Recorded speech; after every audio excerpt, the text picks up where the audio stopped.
I mean, so happy that you're here. I think we've already started officially. I know. We just dove in, which is fine. But we're having cha. We're having this rose cha. And wait, can I also say it's so cool that in both of in Korean and Vietnamese, we use the same word. We call it ja, and you guys call it cha. We're wondering this, yeah. Oh, we were just saying that yesterday. Yeah, there's only two words for two lineages. It's either tea, te, like if you have that, or I think it depends on how tea was exported. And then there's some countries where it's cha, or the CH. Oh, right. And A. It's because China colonized both of our countries. So that's why we have the... So cha is the colonized way of saying... China, okay, so if you look up the definition of colonization versus imperialism, a lot of Chinese people would argue it was more imperialism, but if you trace back when China invaded its border countries like Vietnam and Korea, when that happened, the people had to take on the Chinese alphabet, the Chinese language. They had to pretty much adopt like Chinese, which is kind of like colonization. Wait, so we might have had our own words for tea that we don't even know of? Is that what you're Possibly, saying? yeah. Because I've only known and that's why we, both of Vietnamese and Koreans celebrate the Chinese Lunar New Year, and you call it Tet, and we call it Solnar, because like after...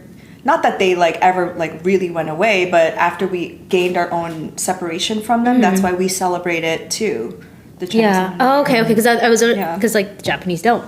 Exactly. The Japanese don't, and the Japanese also don't use the Lunar New Year. They don't use the lunar calendar. They like changed it to the Gregorian. Oh, okay. Yeah. Oh, wow. And so there is like a lot of not overlap, but similarities of our cultures because of China's influence. Also America coming in and fucking shit up. Saying it was our war, but it's actually the American war in Korea and the American war in Vietnam. I know. And I only really understood that like in the last couple years. Same. Really? Because the indoctrination is so intense. It's like even like the elders, in America call it the Vietnam War. Yeah, there's a Korean War memorial like half a mile from here. Yeah. Like I walk past it all But when the time. you go to Vietnam, it's the American War. Oh yeah, they have museums. Yeah, oh my gosh, it's my called sister. the American Museum. And that was the first time, because I went to that museum, that I was like, wait a minute. I don't think the Americans were the heroes in this situation, because they show like the pictures of the Agent Orange and like all the shit that they did. And I was like, wait a minute. And all like the raping and the okay, so you were saying earlier how you were crying over pachinko. My sister and her husband just landed in Vietnam today. Oh, wow. And so when I texted her last night, I was like, let me know how you feel when your body lands on the ancestral homeland. So it's her first time going back since we went as a family when we were in middle school, as an adult. And so she said she cried when she got off the plane at the airport. And I was just like, she's on her own journey, and she's a little bit more, I think, a little less maybe vulnerable, but is definitely kind of opening up to her identity and ancestry now. And so just the fact that she was able to cry, I was just like, that I can just imagine how powerful it was. And she's sharing it with her husband, who's like Panamanian and white. But I think about like my parents, like it's not like they get on the homeland and they like cry. It's more just like, okay, now we're gonna go see our friends. Literally, it's so interesting. I was just in Korea with my parents in October. I'm imagining you getting on the land and then being like, and they're like, Laura, stop! People seeing you. How you see those pictures of the Palestinians like bowing to the land? Like that was me. Or bowing to their mothers when they got released out of the prison. Yes, they're kissing their feet, kissing the land that you came from. And I was literally like honoring all the land, and my parents were just like, okay, let's go to brunch. Come along, Laura. I'm like, what are you talking about? Like, there's so much stuff went down here. So much. This is where my story began. This is where your story began. And it's just like, how can you take this so lightly? I mean, we were talking about this before, but I think it is because they lived it consciously, and it's so much to process, and they escaped it, right? They immigrated, and it's a testament to their survival and their protecting you and putting you in a place where you could feel the things where they couldn't. But like, you're continuing the work that's still within them. I think, I don't know, I look at it that way, because I think about so much from my mom and all the ancestors beyond to my kids, and like I feel that like I'm in that middle space. Like I understand what you're saying, and I understand it from like being a mom's perspective. You know what I mean? Because like my kids are even more like on solid ground than I was. Yeah. So, and I can see it. I can like see they have it. a parent who shared growing up in America with them. Right. They have that. They have a white father who has totally different, like, because we have parents that are both Korean immigrants, right? So they're both carrying that. But yeah, it's really, I don't know, it's really powerful. I think you feel safe enough and open enough to be able to feel that connection. And like, I just didn't know the weight of it until I started really understanding, Palestine, right? Because the occupation, and when you see that visually on your phone, you can connect the dots of how that was for our people. Yeah. And I think that was why it was so triggering for me, because you hear stories of like, Halmini used to say that they used to burn down houses with Koreans alive in them. And it was almost unfathomable until you saw it happening. Well, because you were like, oh, it's history. And then you're like, how could anybody not say anything when that happens? You know? And then you're literally watching it in real time. You're like, you're experiencing it in real time. And it's so weird. And you're, oh my God, I feel like you're talking about like past, present, and future just like mashing together. That's how I live. That's how I exist, baby. Quantum. It's so quantum and astral traveling. Yeah. Oh man, that whole family's, our parents like not really understanding or being kind of like wide-eyed and just like, what's going on with you? Like, are you okay? Like, I don't know. I experience a lot of grief around that. Yeah. Like, my parents just came back from Vietnam. They go for about a month every year for Tet, Lunar New Year. And while my mom was there, they had a couple days with her family, and they lived just outside of Ho Chi Minh City, which I always want to call Saigon because that's what I grew up hearing it as. But I was asking my mom, I was like, okay, while you're with your sisters, can you see if they have any photos of grandma and grandpa, or like any photos of even just like of you guys together? And she was like, yeah, I'll ask them. And she never sends me anything. And I text her back, and it's just like I could feel this weird energetic resistance, and I'm like it's like really weird for me because I'm like, okay, I just wanted to ask if they had any photos, or like, why didn't you send me any photos of you with your sister? Because like these are my two youngest aunts that I've never met, or I met when I was really young, so I don't even remember them. But weren't your parents refugees? Yeah. So that's different than immigrating here. Yeah. And my grandfather on my mom's side was also a prisoner of war at some point. But like, I was like, okay, not even like a selfie while you guys were together. You know what I mean? Like not even a selfie. She'll send me selfies of like herself, like. There's a lot of flowers all over Vietnam for like Lunar New Year, so like my dad will take like pictures of her with the flowers, and I'm like, okay, but like I wanted to see you with some of my family. It's almost like I wanted to see like what they look like now because they've aged and they have kids, but like it was just so weird. It's like she just like conveniently forgot or kind of ignored it, and I was like, is there something painful about taking a picture with your sibling? Probably. Yeah, like probably, but I also feel this impatience as a child, right? Because I'm like. Do you understand that I'm trying to stitch together my whole existence and there's this major gap and you guys are still alive and you like want like it's like I can't. My identity is on the line. Yeah, like my I could literally rewrite my whole interpretation of my own life, but it's fine. Like you won't even send me a selfie. Cool. I think the gap of missing photos though from like when their last photo together was, how many years have passed till this last visit? You know what I mean? They probably had pictures together as children, and then they weren't together for years also, and years, you would need money to take pictures back then, right? Because like when my parents were born in the 60s, so in the 60s and 70s, I think camera technology is still coming up. And, I mean, it wasn't like the old school, you have to sit there for 20 minutes, but like who had the money to go? I mean, did you have to go to a studio? And they didn't have like digital cameras at that time. So to some degree, I feel like there's also some privilege or blind spots I have about even asking, but I'm like, I don't know, like there might have been a time, right, that somebody printed out some photos, but I mean, okay, certainly I know she has an iPhone now. Right. Now it's like, takes you 1 second. It's a different I was story. like, wait, you can selfie or like no pictures of like the Are they still there or they came back? No, they came back already. Last month. It's March, right? Yeah, last month. But I was like, okay, like no pictures of like the house that they live in now, and it's just so different because I feel like if I were to visit Vietnam and like go visit my aunts, I would be like, wow, Mom, like I'm gonna send you the pictures that I wish you sent me, even though you've seen it already. But it's just like I feel like what you're describing is just like there's such a massive gap in narrative that like we're trying to fill. Gap in narrative. And there's so much lore. Like, like my grandfather is this like lore because he passed away when I was 2. And everybody in the family talks about him because he was just like, right after the Korean War, he became like a millionaire, made so much money. And so, but then like when I actually look into the way he was and, you know, I'm like, I don't know.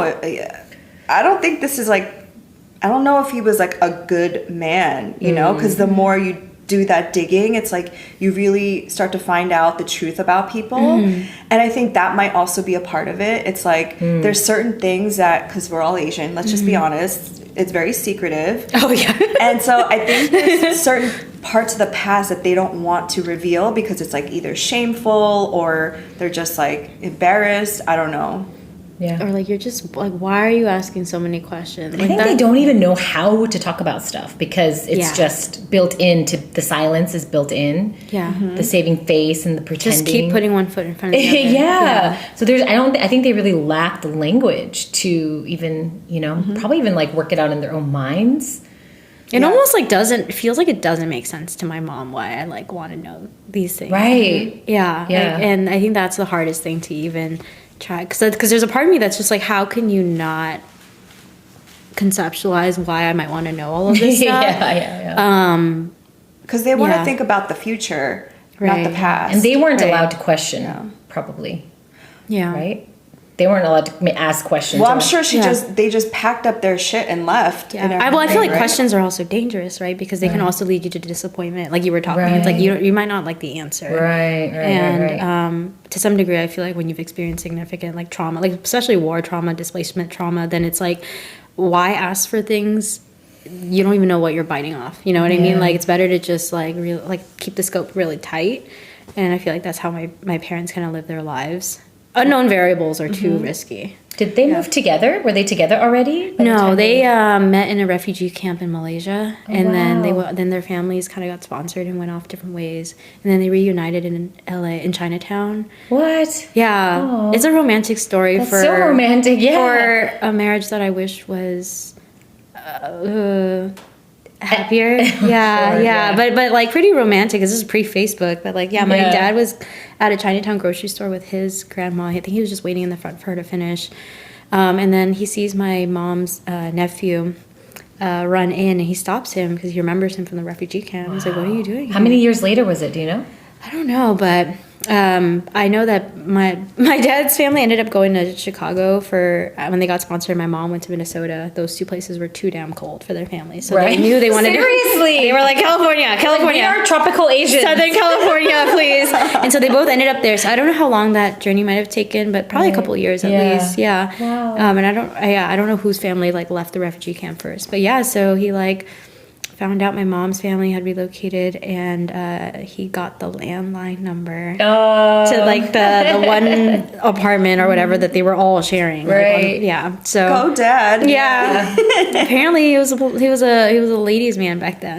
That's so I have found photos of my dad from high school. He had like long hair that was like kind of flipped out, flared pants. It was really interesting to see their style. Our parents were all young kids. I was just like, wait, you were a teenager. It was just so wild. But apparently my dad was also really into poetry and like getting the girls, and I'm just like, wow. Were your parents like anti-war people? Or like anti-American war people? I feel like they've never said anything explicitly. I know what I get the sense of is that like they felt grateful to like have landed in America, and so that goes back to the question of like, so I think something I've asked myself is that like was my mom's family and my dad's family more on the side of the puppet government in the South or the North? Because I'm like, and they must have acquired some goods. The blueprint is North and South. They literally split every country they try to go through. Puppet government was in the South, and then the North was the Liberation Front, and then And so, okay, so the thing is, like, when the South conceded, it was about, a lot of people were like, okay, communism is coming, which means they're going to take all your stuff and kind of just, everyone's going to have the same thing, right? And then, I feel like people had a lot of feelings about that, and like about whatever they procured for themselves, which honestly reminds me,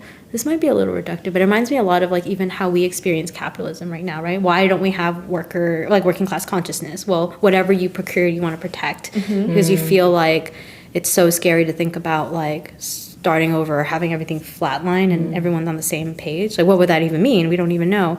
But yeah, I just get this sense that like, okay, the communists are going to come take everything, so like we got to go. But and so I think it's easier for me to think that like maybe my parents fled because they didn't have a choice. But I really, the harder question that I haven't had the courage, or I haven't even known how to articulate to my parents is like, which side were you guys on?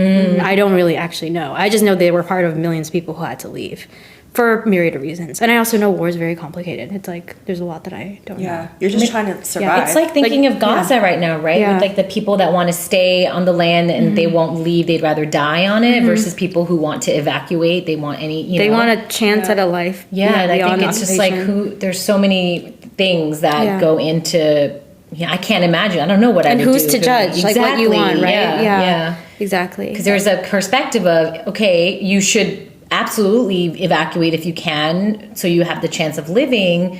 But then it's also like, wait, but if you all evacuate, then the land won't have you anymore. But I feel like in Palestine, there is a known enemy, which is the Zionist project, right? And so I feel like more people are on the same page. Yeah. But when it's like Vietnam and Korea, when it's like communism versus like this puppet government, also the Cold War, the Cold War versus like U.S. There's like all these like evil people trying and these to take puppets. your land.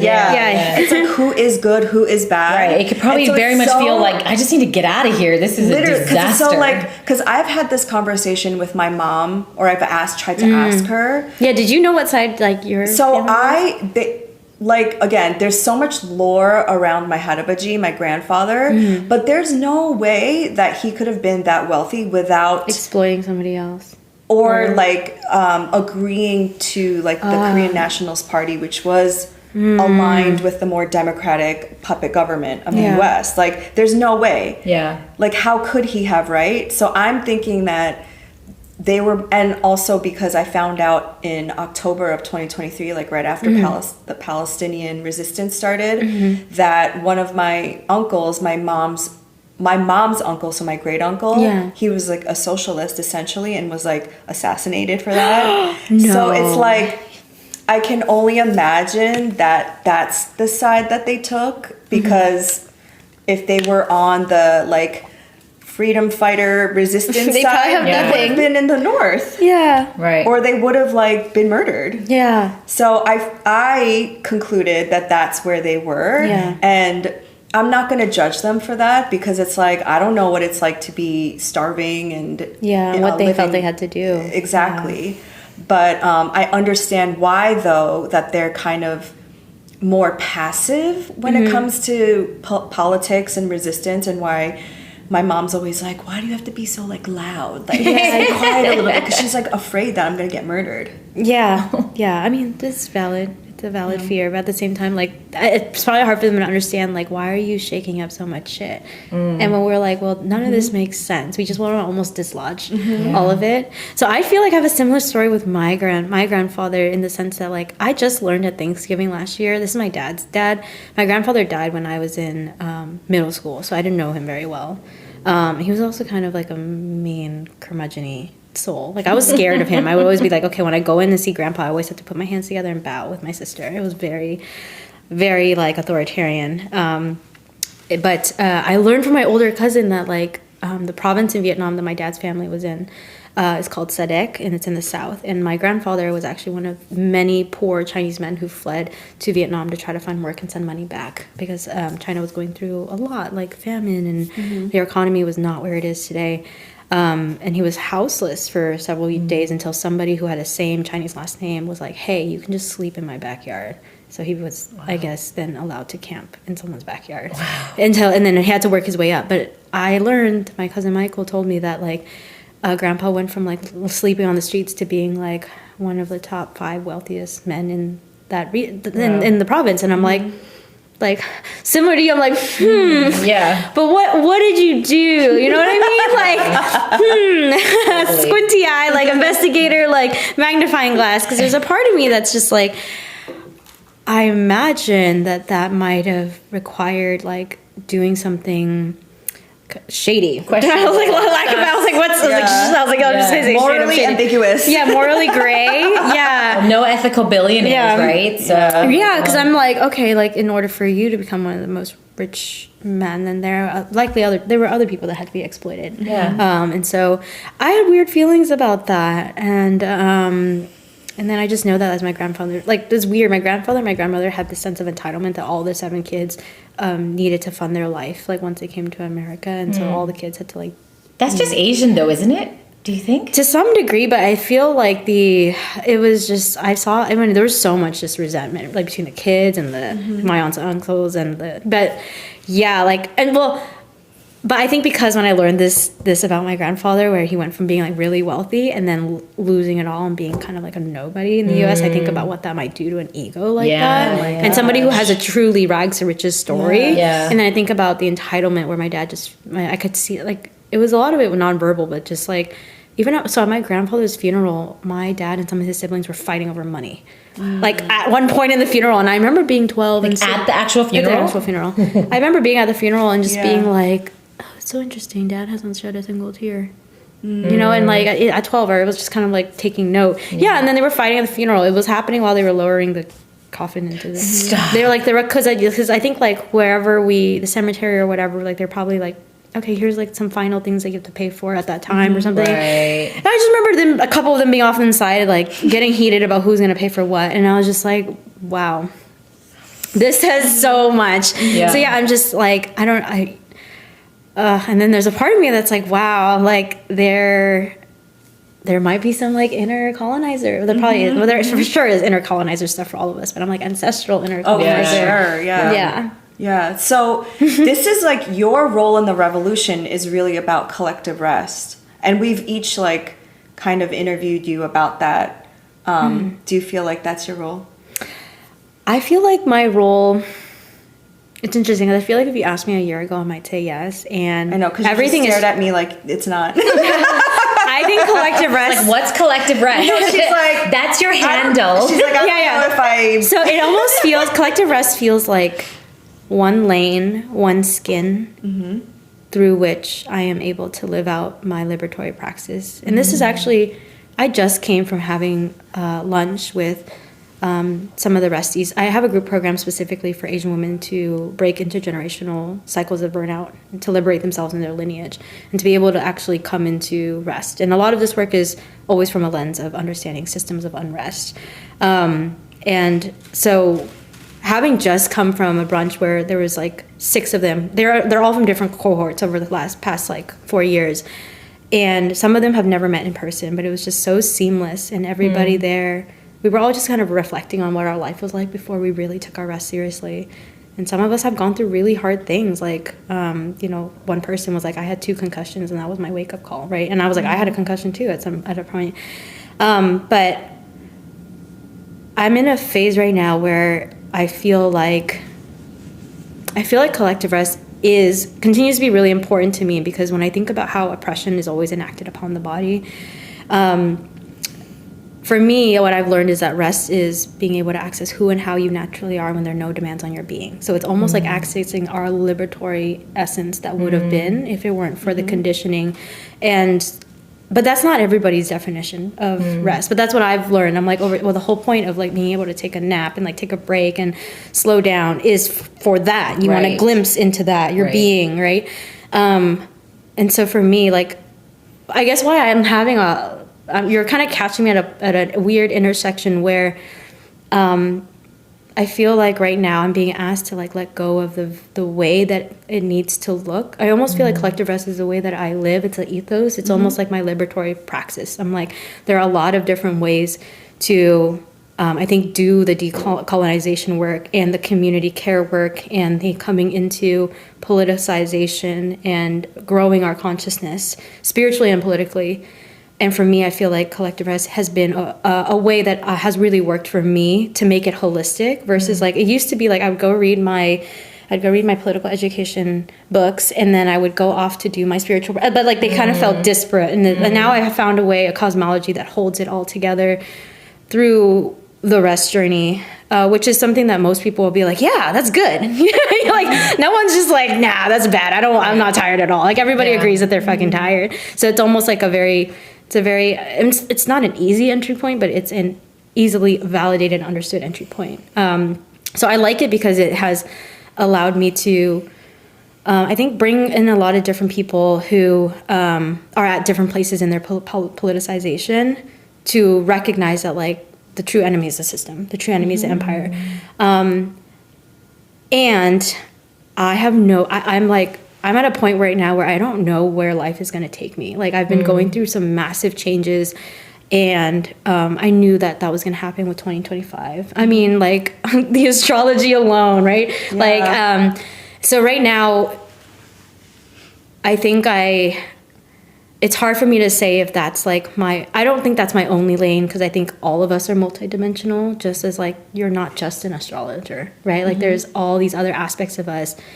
And so it is the dominant sort of way that I relate to liberation work right now. And I'm open to like being shown that it may need to take another form or another shape. And maybe this is also the spirit of rest speaking to me, but it's almost so much more important for me to take in the conditions and adapt to what the conditions You're shape-shifting based on the needs of the environment or based on how you've evolved. Yeah. It can't be just like, it needs to look this way because I finally built a platform and people know me for this and da-da-da-da-da. And oh my God. But like, I'm just like, no, it could be something totally different like next year. What I'm hearing is like, it's the growth, the evolution from having a rest practice that you're like, first, it's like, okay, we need to establish that and actually do that. And then now it feels like you're exploring and encouraging other people to explore the what's next, like what comes from that. Yeah, like there's more choice once you're finally in your body. Yeah. Or even when you have an awareness of when you're not and what you can do to bring yourself back. Yeah. But you can't access choice if you're not in the present moment. Yeah. And you actually you're gonna miss a lot of like signs and cues and downloads and messages if you're not able to slow down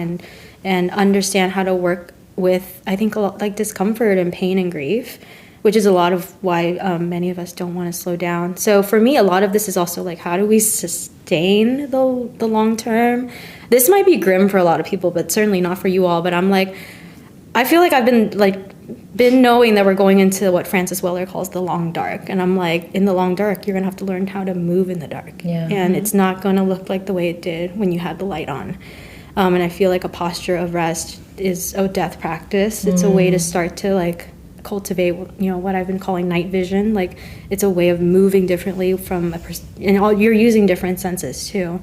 But I'm like so curious, like what would happen if we had other moves, other shapes to if we could shape shift, like according to the moment. And that flexibility is just something that before I had a rest journey, I couldn't. Like I think about our parents, like we're like, I look at my parents and there's like a certain rigidity because it's too much. Like life has to be within this scope. If you think about shining a flashlight in a dark room, whatever is illuminated is that tight scope that they're able to survive within. And I understand that, but like for me, I feel like, well, everything that they've done was so that I could have more range. Yeah. And there's just a lot of possibility that's outside of that little tiny circle that's illuminated, and I feel like that's where you're like move the flashlight, fucking like this, like what, or like this, exactly. I don't think or that's their role. I honestly believe they were supposed to be that way to get them here, and we're the reaction to them literally. So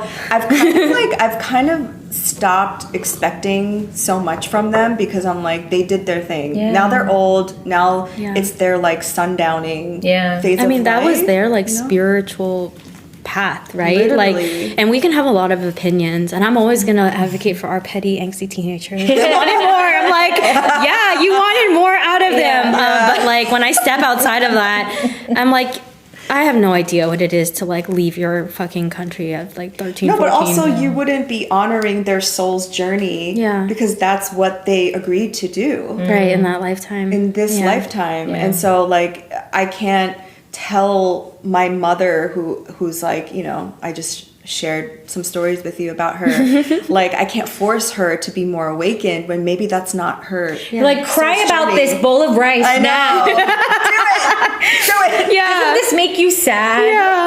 Yeah. But her awakening, I guess, just the shape of that is so different than, I guess, ours. Totally. But also I'm telling you, like, what you are experiencing, because we are all connected to our parents, but especially mothers, because we literally came From their bodies. Yeah. So what you experience, she is experiencing on like a cellular, some level, energetic, some level.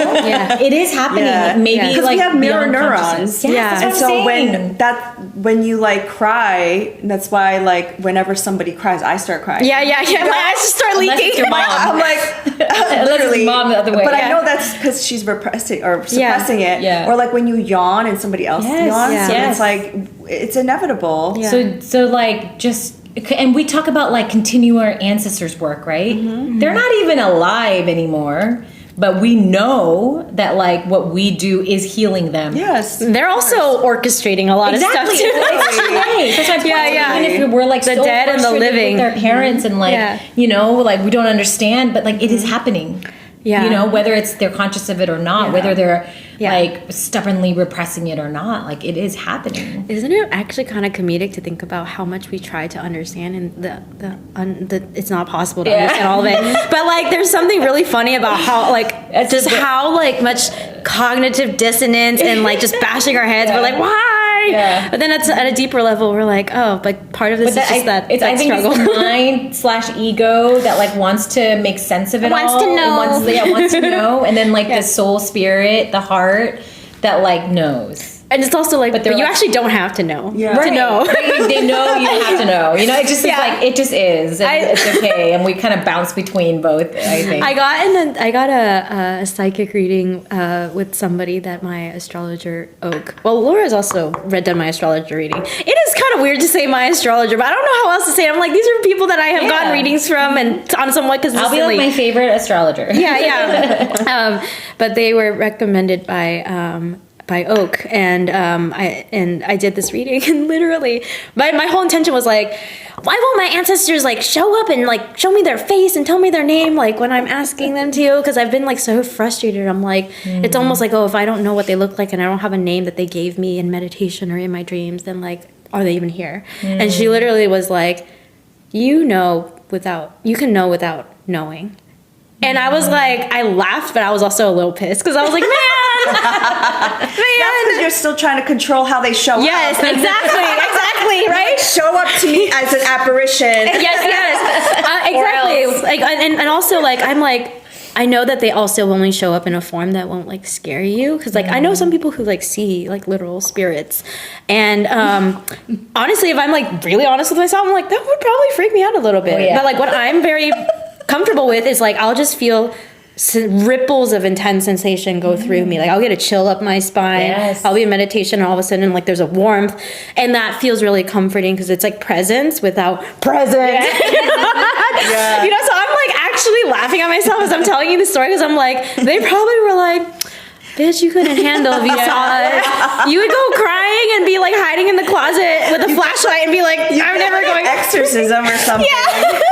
So I'm like laughing at it right now. I used to pray, like I used to like sense spirits. I didn't know what to call it from when I was little, and I would beg them to not show themselves in human form. Because you were scared. I would like feel it, and I'd be like, "Please don't show yourself, please." I was like, "I don't want to see it." Same as I'm like, I'm gonna. It's too much. I like think I want to see, but but when I really think about it, I feel like you'd be like, okay, this is too much. This is too much. I know you're here. Got it. Message heard. Which is why you don't see it. Yeah. They're looking out for me, but they're like sitting right here, they're literally here. Yeah, all the time. They're like cackling at me.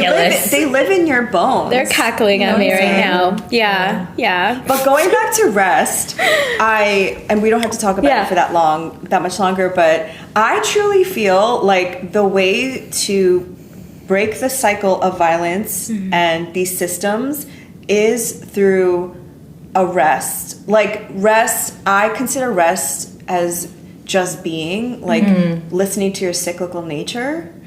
And like you said, like not having to do something because the system is telling you to. And because of that, you can start to disengage with empire, with the system, because the only reason it's continuing is because we keep feeding it. We keep feeding it energy, money, attention. And so the more and more we can divest and like redirect our money, redirect our attention to our stuff, that's why like anytime we build community, they try to break it apart. That I feel like that's how you take it down. It's funny that you use the word arrest, because I looked up the etymology of arrest one time. I forget what the prefix AR represents, but I think a lot about that. Like you get arrested, right? You become stopped by the system, but like if we were to stop, then we would arrest the system. Like it goes both ways. Like it's so layered and nuanced though. I think that like obviously like it's easy to talk about it with you guys, like, but like there's so much at stake that you can only realize once you're able to kind of see through the deception and the veil, and you see past your survival. Like it's not just like you're looking at life from a purely survival, how do I get from point A to point B place, which not everybody has the privilege to do. But then I think about those of us who do, like that work is ours to hold, because it does benefit the collective, right? We become the permission slip. And I think at the end of the day, like the reason why like rest can be so terrifying to people is that in that stopping there is so much sensation, and there's so much, and there's silence, but the silence amplifies the loudness of all these things that we haven't been willing or able to see. And like nobody knows what to do with that, because it's not taught. We're just like, like it's like a hot potato. You just want to flip it somewhere else, make it someone else's job to deal with. But it's so powerful. I even think about like when you look at direct action, so much of a direct action is about putting a stop to something. And like when you were speaking, I was like, well, we are the system, right? Like you said, it is our energy, our labor that feeds into it and actually makes it a living, breathing thing. But if we were to stop it, but then in order to stop it, you have to actually believe that you are powerful enough to do that. And to believe that, you have to remember that it was never just on you, that this is a collective effort. And I think also that it's going to take risk. It's not going to feel good. It's going to be bloody, brutal, and beautiful. But it is going to be like bloody and brutal at the same time. And there's so much grief in that. But like I long for a world where more of us can see through the very limited sort of vision that we've been given. But just as with any spiritual journey or a hero's journey, right? Like I think about the Fool and the Tarot, right? Like has to go on this like crazy journey, the Death and the Tower card, and like all these different phases in order to become enlightened. And I think sometimes this culture makes us like it like almost denatures us, because it's like we want the benefits of rest without necessarily wanting to deal with like the darkness that's going to come with it. So it's kind of like sitting with your shit. And not running the layers of it. And then like sitting with your existential loneliness, your deepest hurts, your deepest longings, like all the ways that you're actually unsatisfied, like with yourself and the society, and it's a lot, and we were never meant to do that soul level work alone, but many of us like are deeply isolated. We're surrounded by people, but we're lonely. But so for me, one thing that's been really cool is that like if we were to do a collective rest practice as a culture, it would, I'm always thinking about like how how many, I hate this phrase because it's like kind of violent, but you know how to say 2 birds, 1 stone?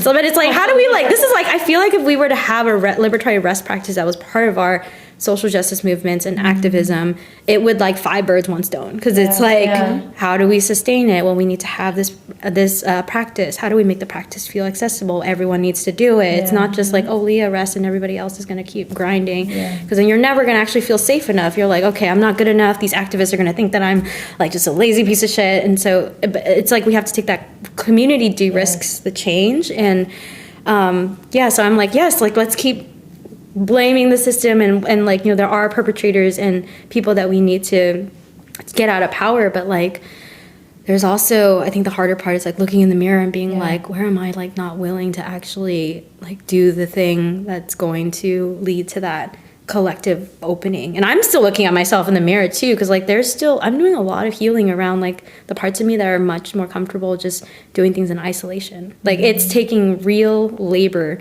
to like peel that off and be like, okay, we're gonna take this other step, you know, like into community. Like, okay, we're gonna really need people. Oh, we're gonna be vulnerable. Oh, we're gonna be like in our shit and leave Laura a voice note while we're deep in depression and just be like, oh, everything's not working, and let her see this, right? And it's like, and I was just, so I'm like still very much trying to practice all of this, but like I want to. But that's where do that with starts. People. Yeah. That's why sometimes I'm like, that's why I always have this rotation of people I like check on and like, because I'm like, wait, if we're not having these like real conversations with each other, then why are we going online and telling people to do that? Community care, you know? It just seems so crazy to me. And so I'm just like, yo, you gotta tell me like what you're really going through. Like, don't just text message me when you're like happy and everything's going great. Like that's stupid. I know. Like, can you please like message me like in your fucking raw, wild ass, like angry, for real. Yeah. We were talking about this with somebody else, though. Maybe it was Kim yesterday about the emotional capacity, emotional bandwidth of other people. Like being worried that somebody else is not going to be able to hold it, and that is like how we've been. Or we're going to be rejected for being too much. So I think it's like it's understandable, but we're like changing that, and I think it also helps when like you do it first. Yeah, you know, like when you're vulnerable with other people, that just like communicates that you are actually a safe person for them too. Yeah. Right? And it's just like, and we're building trust in a new way. Also, how many of us, this specific group of people who are like wanting everyone to do community care, but like maybe having struggles, it's like how many of us have like just like in the past, like maybe try to open up and like experience like really deep othering and like rejection. So and also like, and then we'd be like, many of us are hyper empathetic, so we're like picking up on like facial tics that people are giving where they're saying they're safe, but then they like, you see a flash of judgment on their face. You know what I mean? I'm like thinking about sometimes my mom or my dad's face, you know, like I'm about to tell them something and I'm like, oh, okay. There's caught that. So, and you know, sometimes it happens to me too. I like talking to my sister and I'm like, a flash of judgment goes over my face and I'm like, oh, okay. So it's, but like I think the thing though, it's like there's no, and I know Joelle talks about this a lot, but like there's, and a lot of people like there's no truly safe space, but like who are the right people to risk with, and that's like what I'm really trying to practice. That I'm like, there is going to be a part of me that is going to feel the grief of like all those times I tried and I was rejected, shut down, othered, and that's valid, but like I'm unwilling to let that continue to like dictate my present and my future. And I've also tried to like do this work with people who are just totally wrong for me. And so some of that was like, but that was also a key learning, because I had to be like, okay, what is it about me that keeps trying to, you know, open up and put and entrust like parts of myself with people who have demonstrated like that they are not able to or willing to hold it. It's like too much. You're just collecting red flags. Yeah. And that's information too. My friend says that. She's like, this is the 10th red flag you've collected. It's on you. Yeah. And then at some point you're like, okay, I got enough red flags. Like, let me go find some green ones. It's trial and error, right? There isn't a trial, like, especially in this age of social media and being, you know, like that's a big way people are making connections, and you only know such a small part.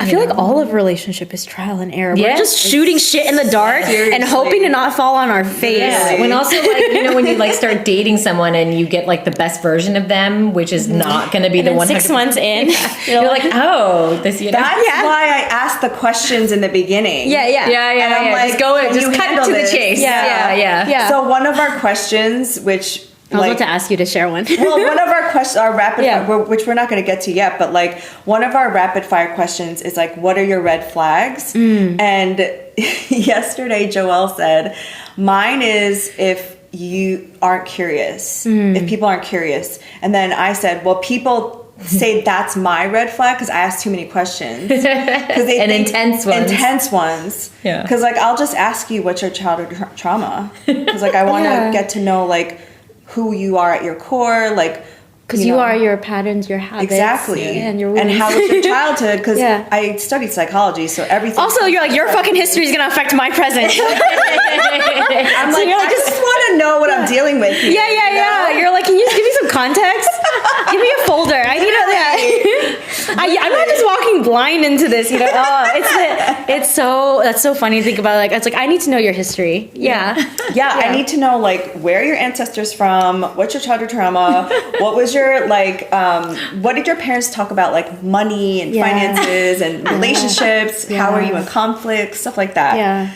So I just like to talk about all of this like in the beginning. I mean, when I first met you, when like you were on our podcast. We don't do with Brittany. With Brittany. Yeah. Well, we don't really do small talk. That's not at all. I just like intense. I just like I'm like let's just jump into the 10-foot part of the pool and then we'll swim our way to the to the other side, right? Yeah. Once you do that, you're like, oh, this small stuff is like so easy, and then you know, like there's just. And it's also kind of delightful because sometimes I'm like, wow, I know the deepest stuff about some of these people. I have no idea what Laura's favorite color is. That's so true. Yeah. And I don't think you know mine either. Yeah. Oh. What is your favorite color?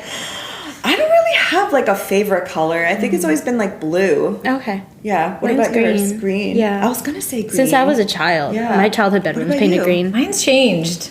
Ooh. Oh, I mean, it just changes a lot. Yeah. I think green. I lean towards green. Yeah. My daughter is very pink and purple. Like your book, basically. Yeah. I could get that sense because I looked at her socks and then her pink apron. She's like, wakes up and she's like, I dreamt about rainbows and unicorns. Like, for real. And nobody taught her that, you know? It's just like... Oh my God, she is such an interesting character. Like, just from the little interaction I had with her, I was like, I want to sit and have tea with you. She wanted. She was like, can I play with you? Right? Yeah. Like, are you going to be here when I get back? Yeah. Oh my God, I feel like my inner child and her actual child. Oh my God. Although she came home for a play date yesterday and she's very upset that her friend has 3 Elsa dresses and she only has 2 Elsa dresses. She only has 2. So she tried to tell me, can she have a 3rd Elsa dress? I was like, no, you have enough dresses. And then her dad walks in. She lets go of me and she's like, Daddy, Poppy has 3 Elsa dresses. Like 3. Can you buy me another one? Oh my God. So her demons will be like, there's a little bit of a princess demon.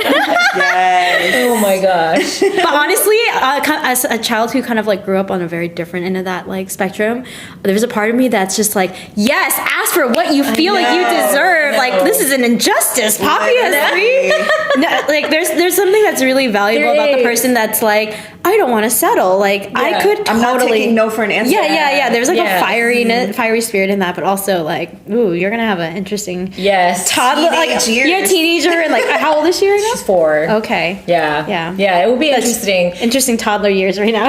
Yeah, we wanted to ask you about how home life has been, literally, physically your home, because you live in Asheville.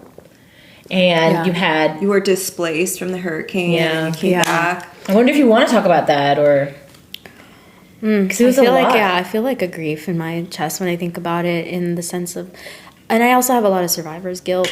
You know, like I personally did not have like significant damage to like the place that I'm living in, but like I was there for the whole storm. It was actually ironic. The night that the storm, or the day that the storm was supposed to come in, nobody knew how bad it was going to be. It was traumatic going through it. And I feel weird even having any trauma around it because I didn't lose everything. So like the survivor's guilt for those of us who didn't lose everything was significant, but like there was like I don't know, I feel like once you go through a disaster like that, there's just like, it's like before and after, and it kind of just made me realize how deeply vulnerable like I am and all of us are. Like it wasn't like some people were talking about how in the aftermath, like I guess some people moved to Asheville because it was like marketed as a climate haven. I didn't move to Asheville for that reason. I moved there because when I was leaving New York City, my partner and I did research, and it was one of the places we kind of identified. And when I visited on the second day, I couldn't explain it, but I told him, I was like, the land it feels right. It feels like it's calling me here. I don't really know. I don't know freaking anybody here. I guess I'm gonna just move from like Brooklyn to like the mountains. And it's like white as hell here, but like I'm gonna figure it out. And so I was kind of like on an intuition. We ended up moving there, and I love it. And a big piece is still like, okay, really cultivating that BIPOC community. So it's weird in the sense that like I think recovery is going to be a multi-year process. There are still entire neighborhoods that don't exist, and that is just, I think it's really weird to live through disaster capitalism. And like, you know, like the world has moved on because like after Helene, we all knew like maybe you're lucky if you get a month in the news cycle, and then it's on to the next crisis. And then it was like LA, and then the LA fires, and then now we don't even hear anything about that. Yes, even though like, oh my God, like the amount of the billions of dollars of devastation. And I know you had family that was personally affected. They lost their home. Honestly, I feel like some part of me, I can tell even right now, there's a little part of me that's like kind of shut down or not able to like fully open up to it because there's just so many things to grieve at once. And the ability to return to some semblance of normalcy has honestly been really resourcing. I know not everyone can say that. Like, you know, our mutual friend Sasha was totally displaced. And I know through other people that there are people who just lost their apartments and literally cannot afford to like continue to live in Asheville. So where do people like that live? A lot of people had to leave and go with family, or leave and just go somewhere else. Asheville is somewhere where they can afford it. Asheville's very expensive. Asheville's the most expensive place to live in I think all of North Carolina. That's what I've seen a stat somewhere. And we have a big housing crisis in the sense that like the economy is like very depressed in the sense that there's not a lot of job opportunity in Asheville itself. The tourism is the biggest piece of it. And so you have a lot of people who end up working in retail or like food and hospitality, right? In the aftermath of Helene, all of that was shut down. There's no water. Restaurants can't operate. Like, and so there's a lot of people who are already working paycheck to paycheck, who, you know, the bartenders, just like, and so there's a lot, like the economy is not well set up so that people can actually develop sustainable like financial lives to continue to afford to live there. So you end up getting a lot of people who work remotely or who come in and buy Airbnbs and like rent them out.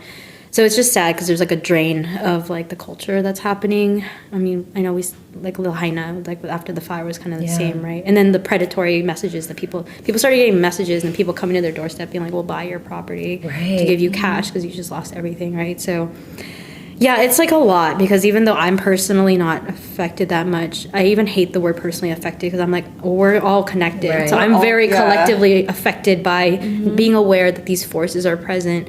And then also like North Carolina currently is having the most, like a ton of wildfires this winter because of the amount of combustible debris that is available and the high wind advisory when I left, we had a high wind advisory.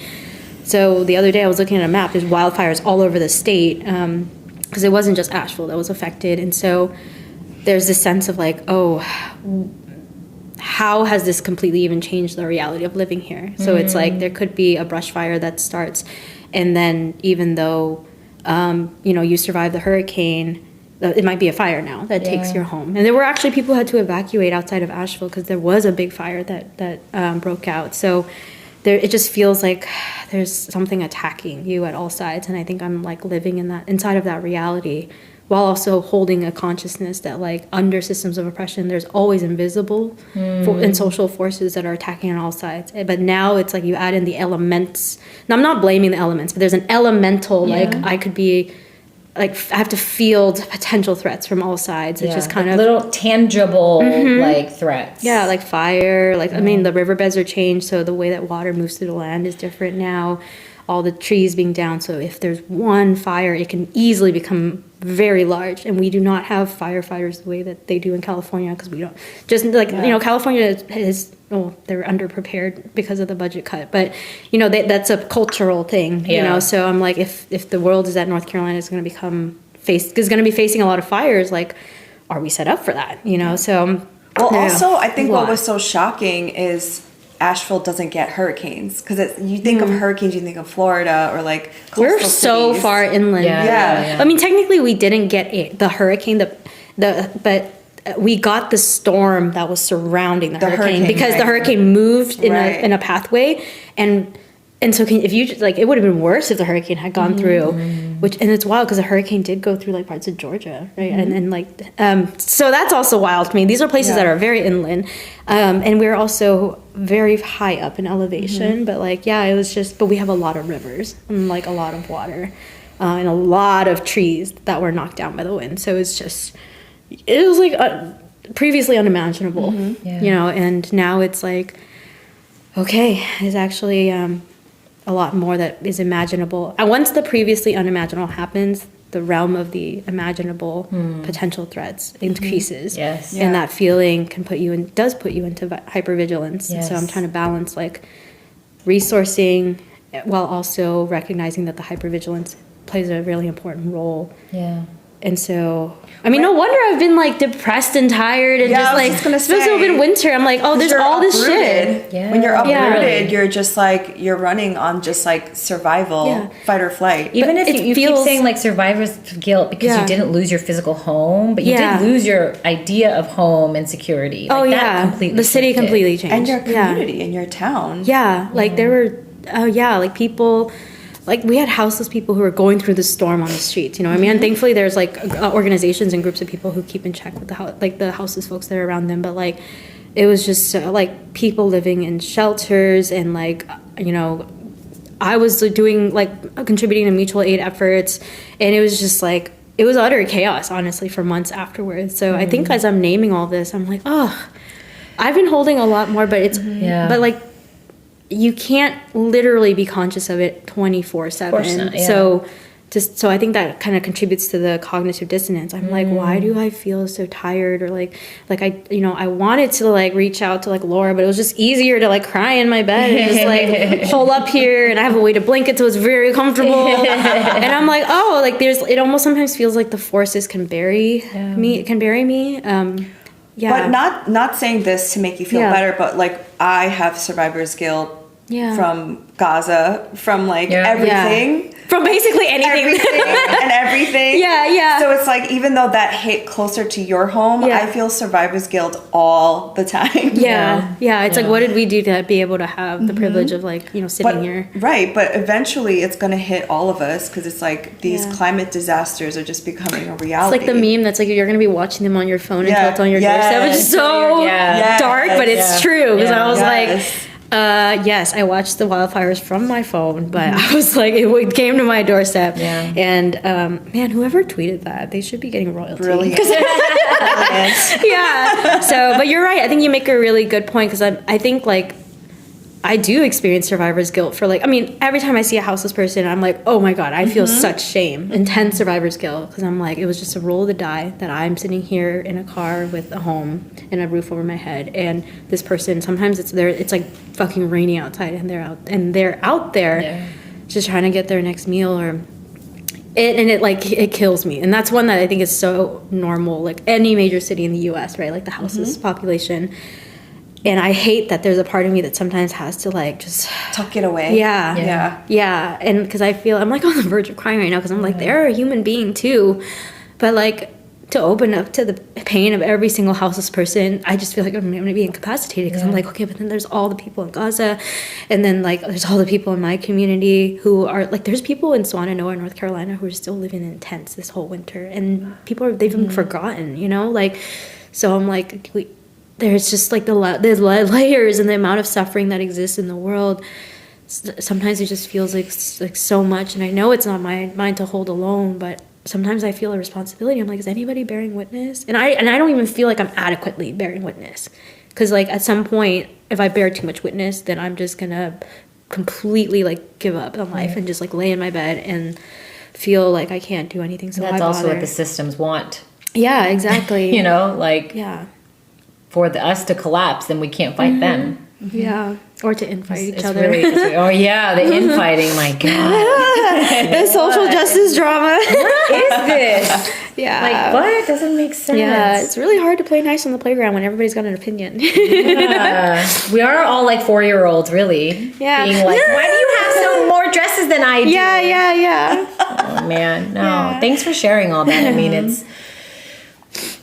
Yeah, I feel you. Yeah. Jinx.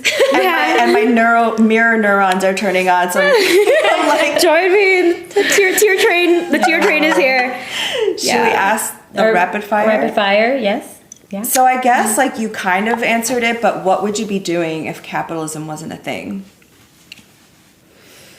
This is so funny, but my immediate thought was just like, I was just imagining us like frolicking. Okay, no, it wasn't just that, like, frolicking, feeding each other fruit, like, people having, like, sexy time, like, outside on the grass, like, people making love we're just, to like, each other in the land. Roman time, feeding each other grapes. Drinking, like, the most delicious spring water or, like, the most yummy fermented wine.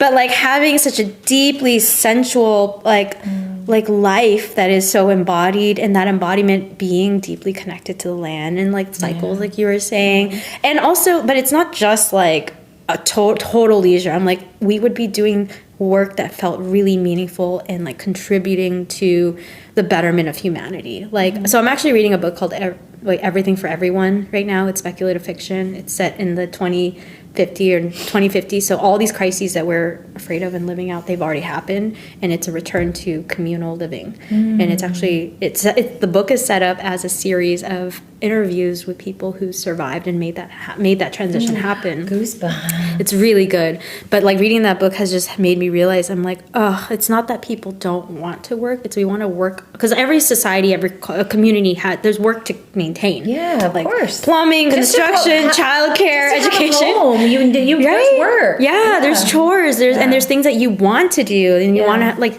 there's people who garden, there's people who are the healers. And we're born with different skill sets and interests and for a reason, and things so that we can contribute. So you can work together. So like I think like a big part of our purpose is feeling like our unique thing in our body can be in service, right? And so like I even think about like really deeply soulful service, but your worth is not tied to your work, right? And like each person contributes according to their ability, and there's no hierarchy of like you're better because you're able-bodied and you're less like helpful because you're disabled. You deserve health care and you don't. Like everybody just gets it. So that's the world I see, purposeful work that we feel that helps us to go to bed at night knowing that we made a difference and that we're contributing to the way things could be. And lots of pleasure. Literally every single person's answer is some form of frolicking. The word frolic. Like the meadow and and everyone's answer also says like something about the land, like being in right relation with the land. What are your big three in astrology? Gemini sun, Aries moon, Libra rising. Oh, Aries moon. I'm an Aries moon. Riker's a Gemini sun. I don't know my kids' other ones by heart, but and Avi's a Libra. Avi's a Libra sun? And Giles, we're all air signs in our family. Oh my gosh. Wait, what? That's beautiful. Riker's a Gemini? Riker's Gemini. Yeah. And you are all air signs. We're all the air signs. So we all try to like smart each other. Constantly. Out chat each other. When Riker and Avi do it, it's particularly like intense, you know. Especially because like Avi's pretty good and it really annoys Riker. And she probably knows that too. Well, they both get under each other's skin like crazy. But what other question do we have? We talked a bit about red flags already.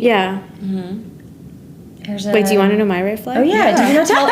Okay, yes. No, I think you told us Joelle's. There's like multiple, but I think one is inability to apologize. Yes. Yes. Also, like, it feels really good to apologize. No, it doesn't. Really? Red flag.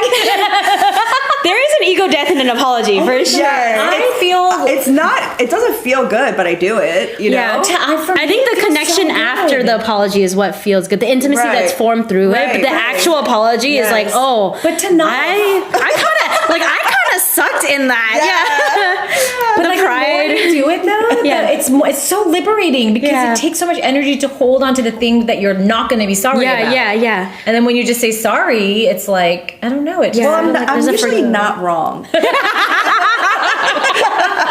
well, no, don't apologize if you're not wrong. Yeah. That's different. Yeah. It's saying sorry is like when Yeah. you need, when that's the right thing to do. Right. But- Why is that such an Aries thing? Like, apologizing is kind of hard, and I'm usually not wrong. I love so many Aries in my life, so I love all of y'all. Well, literally, Yeah. Geminis and Aries. I was telling Yeah. somebody because Geminis usually people either hate Geminis or love Geminis. Yeah, we're polarizing. like- Same with Scorpios. And Yeah. Scorpios, Yeah, you're very polarizing. polarizing. But Gemini is my 7th house, so most of my ex-boyfriends were Committed Geminis. partnerships, Yeah, yeah. my best friend's a Gemini, and like we are thick as thieves. Like we have so Yeah. much fun because like I understand the craziness of a Gemini because Yeah. Aries are kind of the same. We Yeah. just fuck around and we find out, right? Yeah, Aries is like barreling through a hallway at like full speed, and someone's door might open, they might smash into it, but but they'll be like, but it's gonna be more fun if I run. Literally. It was like, why would I walk? I want to run. Oh my See god, what I'm talking about. yeah, there's like a thrill. Yeah, There's cheap thrills Yeah. in an Aries and Gemini relationship. I mean, Gemini is like always just like the thrill is just being in the air. You know, it's like whether you're falling up or falling down, you're in the air. Yeah. Interesting. But that's probably also my red flag. Yeah. Is that I run barreling down. And you're like, I'll find out later. Now is for fucking around. Yeah.